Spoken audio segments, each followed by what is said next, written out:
Wankawan TV1.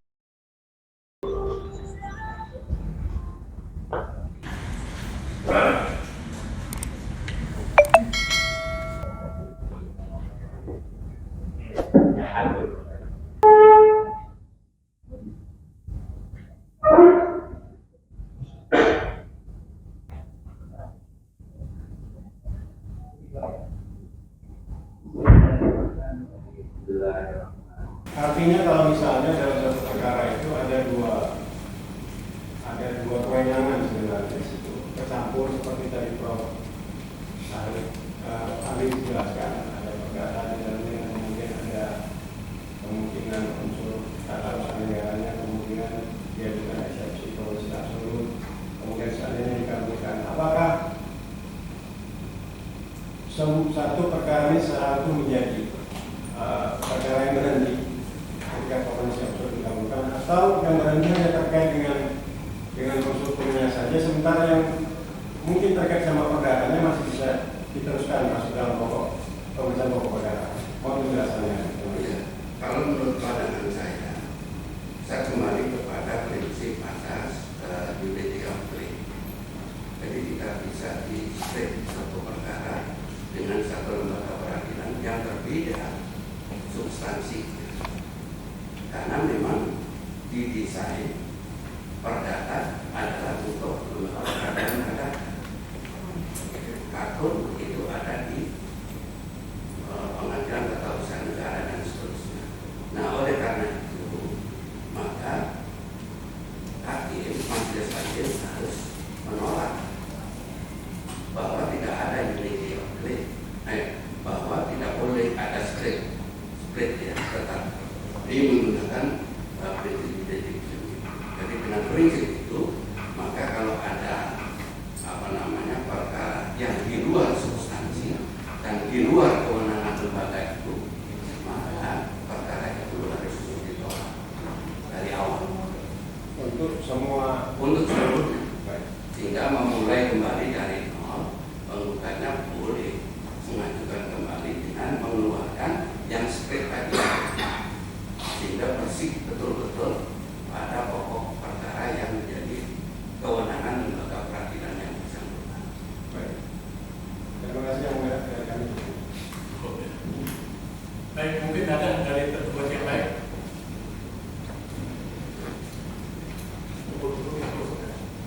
Baik, silakan. Ini yang melihat kuasa dari penggugat. Terima kasih ahli, menarik Prof. Saya ingin memperdalam dan nambah ilmu juga dari terang gugatan ini, sehingga apa yang akan diputus oleh majelis nanti benar-benar memiliki legitimasi hukum, karena ini juga perkara ini diperhatikan oleh publik. Baik Prof, saya ingin spesifik membagi pada dua potensi yang mungkin nanti perlu kami minta tambahan penjelasan. Katakanlah kalau peradilannya itu harusnya memutus perkara perdata, kemudian diadili melalui peradilan tata usaha negara atau sebaliknya. Apakah ini yang juga termasuk dalam pendapat Prof sebagai unity of speech, sehingga tidak boleh digabungkan atau harus dikeluarkan dulu salah satu materinya? Ya. Kalau sudah diajukan kepada lembaga peradilan, maka peradilan yang bersangkutan terkena pasal 10. Apa itu Prof? Pasal 10 itu peradilan tidak boleh menolak perkara. Ini wajib tetap diregistrasi, diperiksa. Nah, dalam pemeriksaan itu, kalau terjadi ternyata ini melanggar prinsip unity of claim, maka hakim akan menolak putusan. Nanti di putusan. Artinya tidak masuk pada pemeriksaan awal, baru masuk ke pokok perkara di putusannya. Tidak masuk pada pokok perkara, tetapi pada. Dan saya ingin konsisten Prof, tadi Prof sampaikan harus diputus di putusannya. Ya, di putusan kan bisa putusan selah. Oh, yang dimaksud putusan selah. Betul. Baik, saya lanjutkan Prof. Saya buat ilustrasi agar menjadi jelas persoalannya. Prof tadi juga sebut bahwa perkara yang masuk kewenangan dari kompetensi pengadilan tata usaha negara adalah PCP atau katul atau putusan tata usaha negara. Saya bertanya kepada Prof, apakah ini ilustrasi ya? Saya tidak akan masuk ke perkara, saya menggunakan ilustrasi. apakah sertifikat hak milik yang di sana dijelaskan luasnya 20 hektar dengan SHM itu termasuk katun atau besiking yang jadi kewenangan Peradilan Tata Usaha Negara? Saya bersampaikan dua hal ya. Ya. Pertama, kalau berkaitan dengan kepemilikan itu adalah masih jurisdiksi tetapi kalau kaitannya dengan dikeluarkannya surat, makanya ada judulkan tanda kepemilikan. Ada kata tanda berarti ada sesuatu untuk membuat bahwa ini adalah produk dari pejabat tata usaha negara, dalam ini adalah BPN. Maka kalau ini kaitannya dengan sertifikat, apakah asli, apakah palsu, gitu ya, apakah proses segala macam itu takut peradilan tata usaha negara. Tapi kalau menyangkut substansi kepemilikan itu masih menjadi kewenangan lembaga peradilan umum. Baik, saya lanjutkan. Kalau terkait substansi kepemilikan lembaga peradilan umum, saya lebih spesifikkan ilustrasinya. Kalau seseorang ingin membatalkan sertifikat tersebut karena dianggap ada cacat baik prosedur maupun substansi, termasuk tidak ada kewenangan dari lembaga yang berkaitan, kemana orang yang ingin membatalkan keputusan tata usaha negara itu harus mengajukan gugatan sesuai dengan kompetensi peradilan yang Prof jelaskan?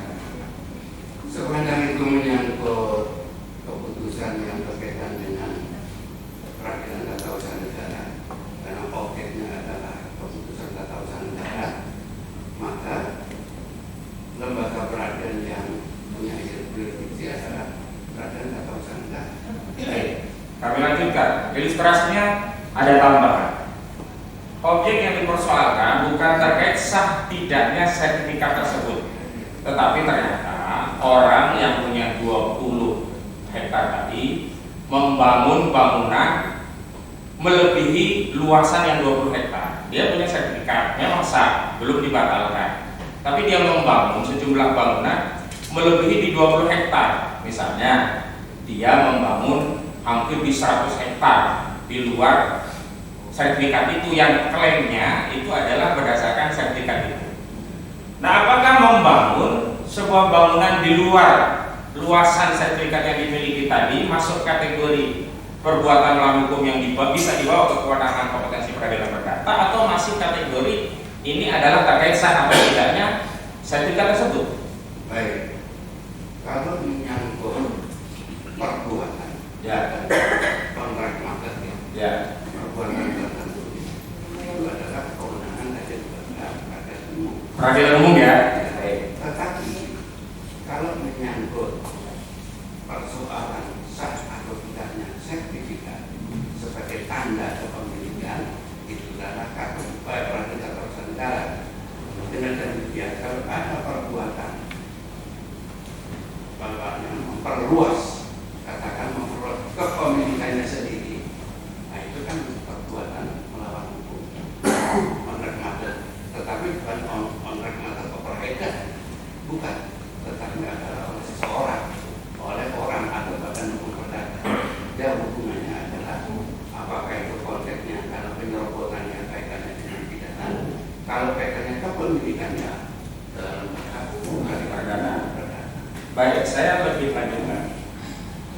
Lebih spesifik, apakah dimungkinkan bahwa seseorang menggugat terkait kepemilikan dan juga menggugat ya, di luar objek yang dasar katunnya itu tidak benar, tapi tanpa mempersoalkan katunnya? Maksudnya tidak ada tuntutan pembatalan katun tersebut. Dalam hal ini di dalam gugatan tidak ada tuntutan pembatalan sertifikat tersebut, namun menuntut bahwa tindakan membangun di luar area objek yang dimiliki sesuai katun tadi adalah sebuah perbuatan melawan hukum, yang membangun di luar tanah yang menjadi area dari katun objek perkara itu.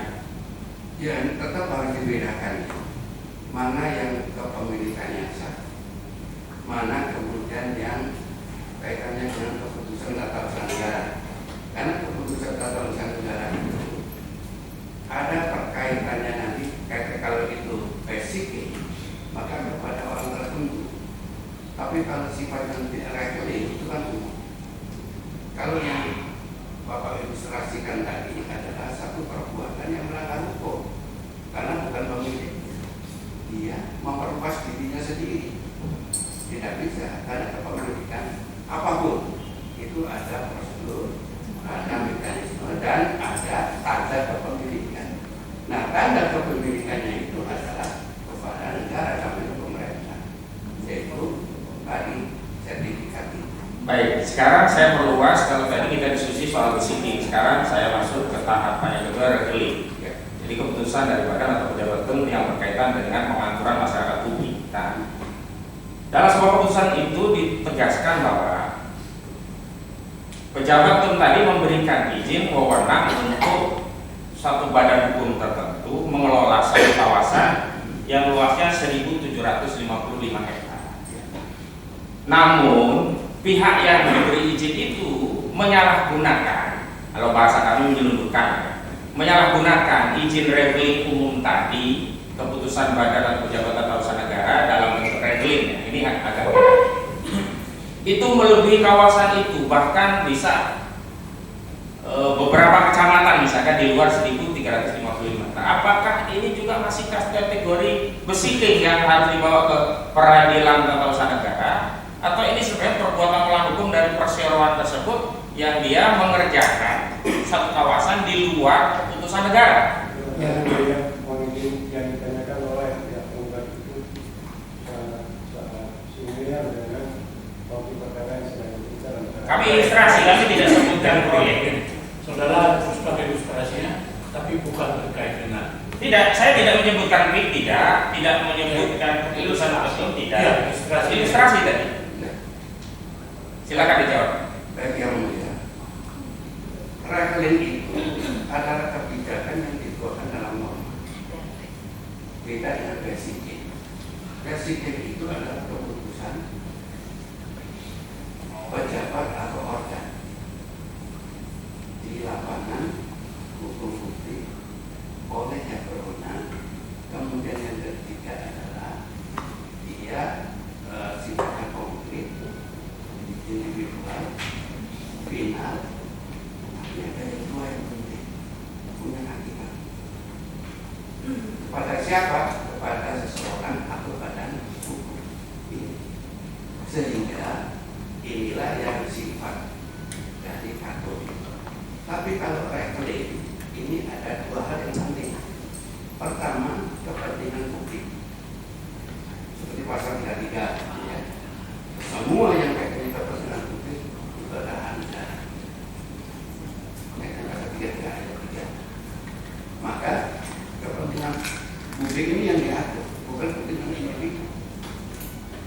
Maka berlakunya kepada siapa saja umum, tidak ada umpamanya karena ini saya bilang sifatnya rekening. Jadi karena rekening itu adalah norma yang mengatur di sinilah letaknya dalam filsafat hukum itu akan respect. Respect itu adalah negara wajib mengatur, to protect. Negara harus wajib melindungi dan hukum apa? Citizen constitutional right, hak konstitusional warga negara dan human right dan hak asasi. Itu berarti norma ini tidak bisa ditakur di pengadilan tata usaha negara.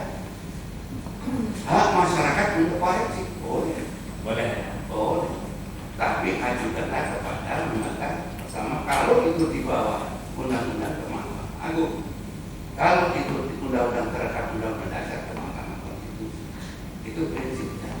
Di sinilah letak yang disebut pasal 1 ayat 2 Undang-Undang 45. Demokrasi atau perbuatan tangan rakyat itu boleh dijalankan jika evidence dijalankan menurut undang-undang dasar. Di sini teori demokrasi dan demokrasi, sehingga di Indonesia itu tidak boleh semena-mena keputusan politik. Jadi keputusan politik untuk itu benar, keputusan demokrasi secara demokrasi tidak menjamin itu benar dan adil, maka masyarakat boleh mengoreksi, tapi koreksinya ke lembaga peradilan. Disinilah Mahkamah Agung untuk peraturan di bawah undang-undang terhadap undang-undang, Mahkamah Konstitusi undang-undang terhadap undang-undang. Nah, kira-kira begitu. Baik, saya agak ilustrasikan pada pertanyaan yang berkaitan dengan perkara, meskipun saya tetap tidak akan menyebut objek perkaranya. Ya. Di MK itu ada dua sengketa biasanya yang akhirnya MK memberikan dua perspektif. Yang pertama, problema konstitusionalitas pasal atau undang-undang terhadap dasar. Yang kedua, problema penerapan pasal. Artinya yang bermasalah bukan normanya, tapi penerapannya. Nah, dalam konteks regulium juga, masyarakat itu bisa mempersoalkan dua hal. Kalau Prof yang sebutkan tadi kan berarti mempersoalkan norma, apakah bertentangan atau tidak dengan undang-undang sehingga dibawa ke Mahkamah Agung. Bagaimana kalau yang dipersoalkan masyarakat itu bukan keputusan atau norma atau regulinya, tetapi pelaksanaan aturan ini oleh orang yang diberi kewenangan justru melanggar baik dari sisi batasan, prosedur, juga substansi. Apakah tetap harus ke lembaga Mahkamah Agung atau itu masuk kategori merupakan perbuatan melawan hukum karena tidak sesuai dengan peruntukan? Begitu. Ya, kalau kita lihat perluasannya, Ya. perluasan kantor di pasal Undang-Undang 2014, lihat pasal 7, pasal 1 angka 7 dan pasal 87. Maka perbuatan melawan hukum itu diperluas, termasuk tindakan. Baik itu tindakan yang sifatnya faktual maupun tindakan dalam arti hukum, right handling. Dengan demikian, kalau itu kaitannya dengan norma, saya berpandangan bahwa tetap yang diuji itu normanya itu valid atau tidak. Valid itu dengan struktur di atas hierarki norma, atau valid dengan nilai-nilai yang berkembang dalam masyarakat. Jadi yang berkembang di dalam judicial review itu ada dua perspektif. Perspektif positivisme, yang kedua perspektif UMNO atau perspektif UMNO atau progresif. Karena di situ hak asasi masuk. Semua putusan dari demokrasi dibela katakan di undang-undang atau peraturan, kalau melanggar hak asasi itu wajib dibatalkan. Wajib, bukan dapat, wajib dibatalkan. Karena apa? Hak masyarakat itu dilindungi oleh undang-undang dasar. Jadi proteksi tadi. Dalam ilustrasi yang saya sampaikan, justru besikinya itu sendiri misalkan sudah dibatalkan, sementara tindakan dari pemegang besikinya itu tetap melanjutkan sebuah tindakan berdasarkan besiking. Saya kasih contoh lah, misalnya dia punya sertifikat tanah, dia bangun di luar wilayah, sertifikatnya itu sendiri sudah dibatalkan atau sudah diangkat oleh badan yang menerbitkan, tapi dia tetap melanjutkan. Apakah tindakan dengan melanjutkan ini juga bisa dibenarkan secara hukum? Kalau secara hukum ya tidak. Nah, kemana? Tapi itu bukan persoalan norma, Penerapan kan? penerapan. Jadi judicial review itu adalah kaitannya dengan pengaturan norma. Norma itu sesuai dengan hierarki atau norma itu sesuai dengan nilai-nilai yang berkembang dalam masyarakat, namanya asas. Nah, oleh karena kalau itu ada pelanggaran hukum, pelanggaran kalau itu penyerobotan, kalau itu pembuangan tidak izin, itu kan pidana, bukan masalah kesehatan. Bukan. Ada hak-hak yang di masyarakat itu diambil yang sebelumnya berdasarkan keputusan dari badan pejabat penyelenggara negara. Yang keputusan itu sudah dianulir. Oke. Apakah tindakan tadi, maksud saya bertanya, Baik. masih terkategori harus masuk ke petun, atau ini sebenarnya hal yang terpisah berkaitan dengan kerugian yang dialami oleh masyarakat? Ya, saya kira itu masuk dalam kontrak market operation. Jadi perbuatan melawan hukum oleh pejabat negara. Itu. Pejabat negara? Iya. ini pejabatnya sudah menganulir tindakannya, sudah dibatalkan, selesai. Nah, pihak swasta yang mendapatkan fasilitas dari Kapten tadi masih melanjutkan. Apakah ini tindakan pejabat negara juga? Oh, yang ada ilustrasi Itu dia. Mohon maaf yang mulia. Tanggapan saya itu karena ada kebijakan dari pejabat atau negara. Kalau itu on-track pemerintah. Kalau ini on-track mata.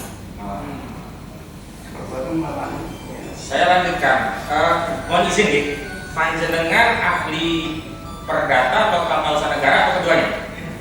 Saya juga ahli tata negara. Perdata juga ya? Perdata Perdata. satunya perdata. Dalam keterangannya apakah termasuk keahlian saudara termasuk perdata? Tetap saja. Oh, tapi perdata tidak ya? Oh, baik. Saya lanjutkan. Tadi saudara berikan konsekuensi bahwa putusan itu kalau ada penggabungan yang bahasa saudara tadi unity of state itu tidak bisa, maka harus batal demi hukum atau setidaknya ditolak.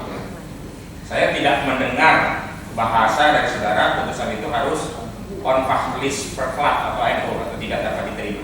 Apa perbedaan yang saudara sampaikan tadi konsekuensinya terhadap sebuah perkara dalam perkara perdata? Kalau di dalam perkara perdata NU berarti kan sebetulnya tidak diterima. Tidak diterima itu berarti perkara ini tidak memenuhi syarat sebagai perkara. Kalau batal demi hukum berarti ada kewenangan dari pengadilan menyatakan ini batal demi hukum. Berarti bukan berarti konsekuensinya tidak mengajukan banding dan seterusnya. Oleh karena itu, penggugat itu punya kesempatan lagi untuk memperbaharui gugatan, mengajukan gugatan lagi. Baik, saya lanjutkan. Ada perkara lain sekaligus saya tanyakan karena kebetulan ada ahli. Tindakan-tindakan yang di luar hatun dan itu dilakukan yang masuk kategori perbuatan melawan hukum, apakah juga masuk juga harus dianggap tidak dapat atau batal demi hukum juga? Sangat paham bertanya. Ada dua tiga perkara. Ilustrasinya ada 8 poin yang dipersoalkan. Salah satu poinnya yang saudara terangkan tadi ada yang saudara sebut dengan ungkapan unity of state yang konsekuensinya itu menjadi satu kesatuan.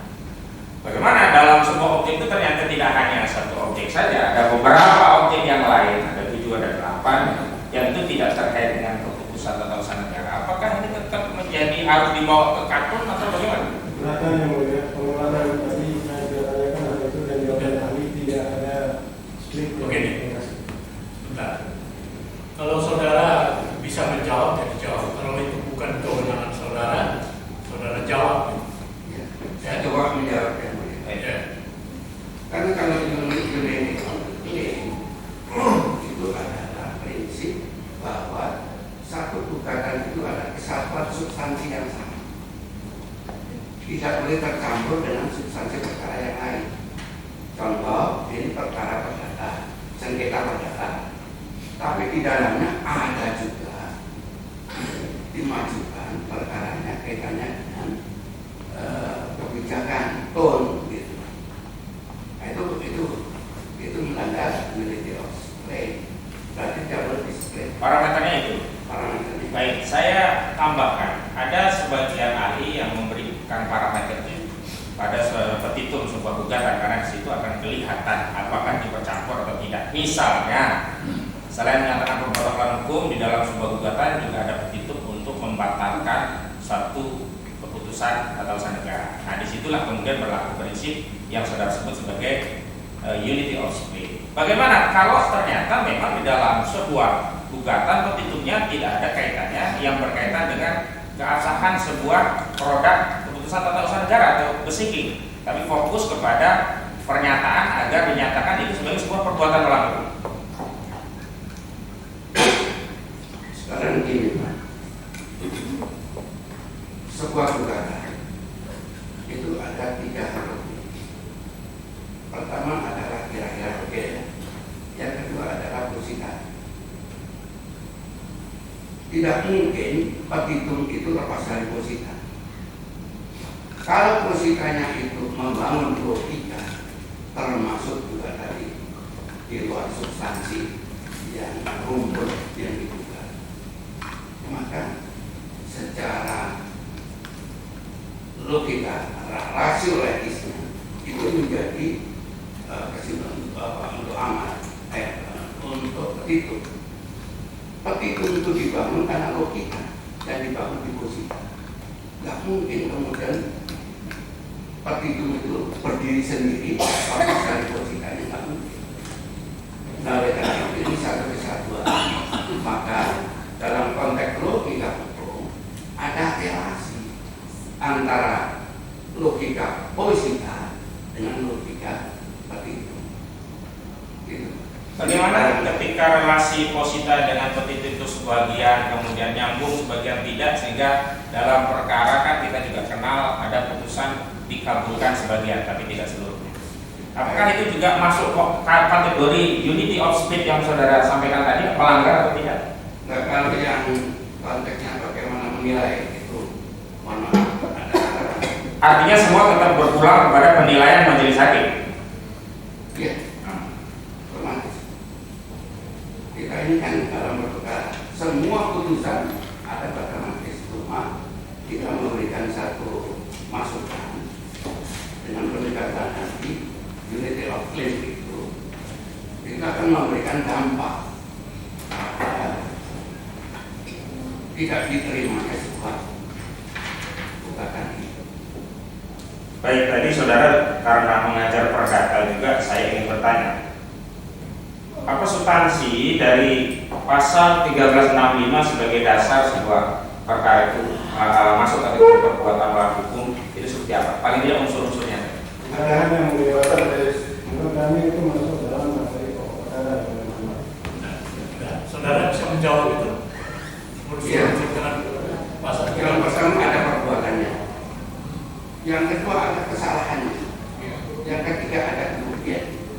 Minimum tiga. Baik, itu ya. Ya. Baik, dalam konteks pembuktian jika ketiga-tiganya terpenuhi, apakah itu berarti sudah terpenuhi ketentuan pasal 1363 65 tadi? Tiga unsur tadi terpenuhi semua. Secara definisi Kalau salah satu saja tidak terpenuhi, nggak mudah. Ini kan kumulatif. kumulatif ya, berarti bukan alternatif ya. Baik, saya lanjutkan. Dalam konteks kumulasi sebuah gugatan, jika ada beberapa materi yang digugat, sebagian memenuhi kumulatif unsur dalam 1365, sebagian yang lain tidak memenuhi, bagaimana pandangan ahli terhadap objek tersebut? Saya nggak bisa memberikan pandangan yang mulia. Baik, sementara dari kami cukup yang mungkin yang lain. Cukup, Pak. Ada cukup. Oh, cukup yang melihat kembali. Jadi dari penggugat cukup. Kembali ke tergugat ada. Mohon izin yang mulia untuk menyampaikan satu pertanyaan. Silakan. Terima kasih. Pakai mic supaya lebih jelas suaranya. Saudara ahli mohon pendapat terkait adanya suatu gugatan. Di satu sisi orang tersebut tarik sebagai pihak tergugat dalam statusnya sebagai personal atau pribadi. Namun demikian, perbuatan sebagaimana diuraikan di dalam posita gugatan adalah merupakan perbuatan orang tersebut ketika menduduki jabatan publik. Pertanyaan saya terkait dengan gugatan yang substansinya demikian ini, apakah peradilan umum ataukah peradilan tata usaha negara yang memiliki kewenangan untuk memeriksa, mengadili dan memutus atas perkara. Terima kasih. Iya. Jadi sudah tidak menjadi pejabat, ya tidak bisa dihitung. Tetapi kalau sudah tidak,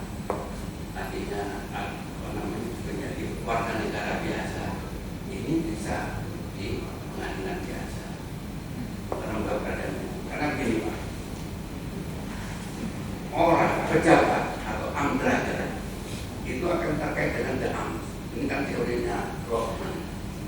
Sehingga Amdraker ini mewakili sebagai wakil hukum dari Daam.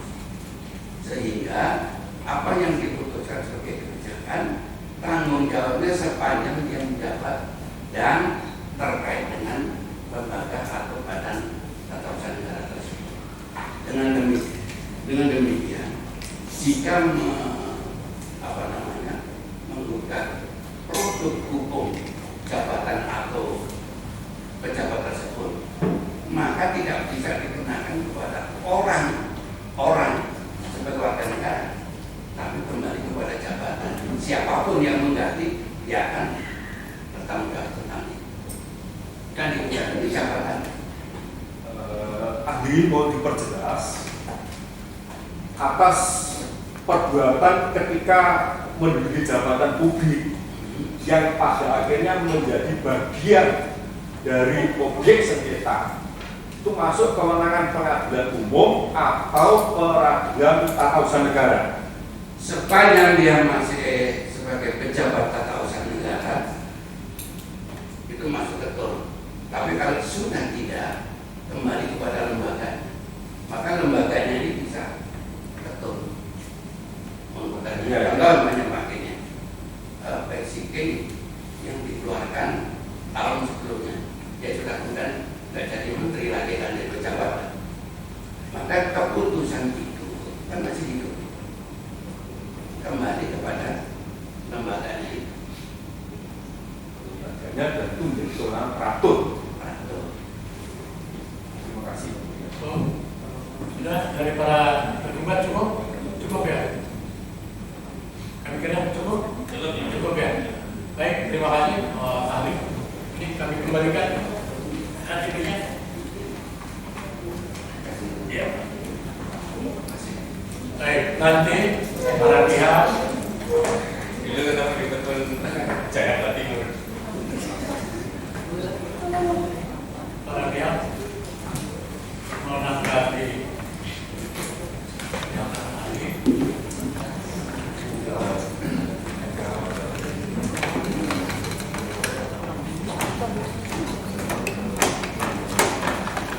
Sudah cukup ya, semua ya. Cukup juga, cukup ya. Kami tidak mengajukan penunjukan. Baik, berarti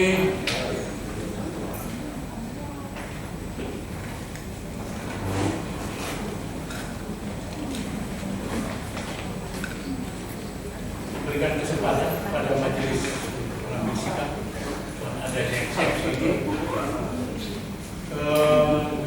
ke hari Kamis tanggal 3 Juni. Izin yang mulia, merunut pada prosedur, memang tidak dikenal mengajukan ahli pada proses eksepsi. Lalu yang mulia atas kebijakan diterima. Kami pun diberi kesempatan tapi kami tidak. Karena belum ada prosedurnya juga, ini ada keterangan ahli yang harus diperspektifkan, tentu sesuai kepentingan para pihak. Bagi tergugat atau kepentingan dan kami juga. Alangkah elok jika kita juga buat prosedur yang sifatnya positif juga, artinya kami bisa diberi kesempatan untuk memberikan kesimpulan awal sebelum ada putusan selah. Karena tentu keterangan ahli ini kan baru keterangan yang sifatnya pendapat, belum dikonkretkan terhadap jawaban tergugat dan eksepsinya juga terhadap materi gugatan tergugat juga apa yang kami yakini ini masuk kategori perbuatan melawan. Kami mohon jika diperkenankan diberi waktu 1 minggu untuk memperspektifkan kesimpulan para pihak. Setelah itu kami kembalikan Secara tertulis lewat infonya aja kan ada ekor iya. Ya, supaya pengadilan hak yang sama diberikan seperti itu. Ya, silakan di-upload. Ya, berarti 1 minggu tanggal 30 ya. Berarti kemudian nanti untuk sikap majelis apakah keputusan akhir atau setelah nanti 1 minggu setelah tanggal 30 berarti tanggal 7 ya, nanti kami upload setelah jam 2. Baik. Gitu ya. Gitu ya. Betul. Ada pertanyaan? Pertanyaan yang mulia, untuk upload yang tadi kesimpulan itu batas waktu dan harinya Satu minggu ke depan. Ada- Kalau bisa ada- hari itu, ada mungkin bisa jam. Jangan di atas jam 4, maksimal mungkin jam 2. Ya, maksimal jam 2 tanggal 30 yang mulia. ya. Tapi hari-hari sebelumnya juga silakan. Baik. Tapi kalau mau diupload itu paling telat itu jam 2 siang. Ya, sampai para pihak tahu. Nanti keputusannya Menanyakan untuk tetap kesimpulan kemudian jam soal ini apakah itu kewajiban atau bagaimana? tidak kewajiban bagi yang mau mengajukan silakan. Gitu ya. Kalau memang tidak diupload, berarti majelis menganggap tidak menggunakan. Gitu ya. Cukup. Baik, kita tunda minggu depan sama 30. Sidang ditutup.